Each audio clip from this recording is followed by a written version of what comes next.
Ini sekarang kita bikin brengkes daun ubi ya, ala ibu nih.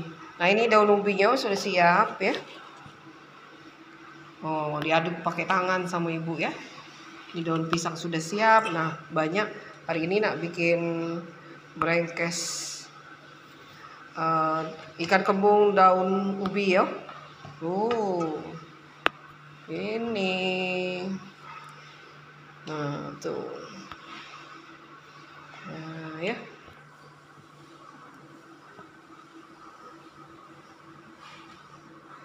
Nah sekarang ya daun ubinya diaduk. Nah diaduk sama bumbu tuh sampai diremet-remet ya bu ya. Nah biar dia meresap sama bumbu ya, baru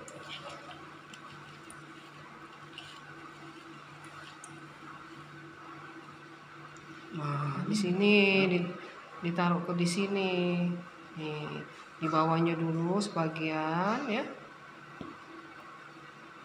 Nah ini brengkes daun ubi ini salah satu varian ya, masakan dari kampungku Pagar Alam ya, Palembang, Sumatera Selatan.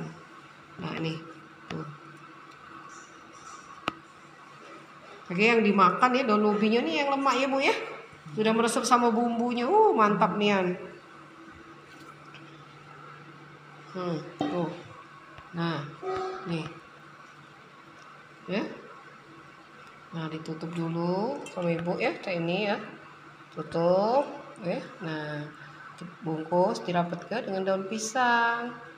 Nah cak ini nah tuh. Nah ya, bisa lipat ke pucuk ya. Nah selesai, sudah dua.